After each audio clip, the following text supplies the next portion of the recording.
కాకినాడ జిల్లా జగ్గంపేట మండలం కాట్రావులపల్లిలో జరిగిన రచ్చబండ కార్యక్రమంలో వైఎస్ షర్మిల పాల్గొన్నారు.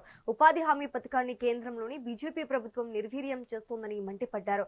రాష్ట్రంలోని కూటమి ప్రభుత్వం, ప్రతిపక్ష వైసీపీ రెండూ బీజేపీకి తొత్తులుగా మారాయని విమర్శించారు. చంద్రబాబు ప్రభుత్వం సూపర్ 6 హామీలను అమలు చేయడంలో విఫలమైందని అన్నారు. అర్హులు పెన్షన్ల కోసం ఎదురుచూడాల్సిన పరిస్థితి ఏర్పడిందని మండిపడ్డారు.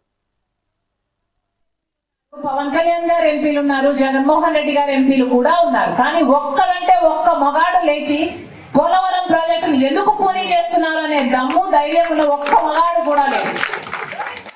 మొత్తం ఎంతమంది ఎంపీలు ఉన్నారో, ఎంతమంది పార్టీలు ఉన్నారో మొత్తం అందరూ బీజేపీకే ఊడిగలు చేస్తున్నారు.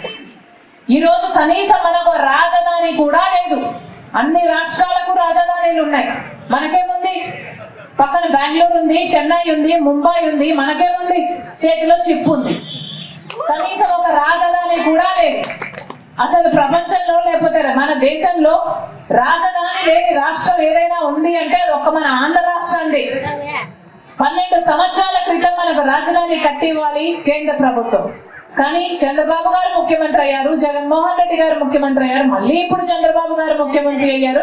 కానీ మనకు మటుకు రాజధాని కాలేదు. ఇప్పటికీ కూడా బీజేపీ ఇస్తున్న డబ్బులు నిధులుగా ఇవ్వటం లేదు, అప్పులుగా ఇస్తున్నారు.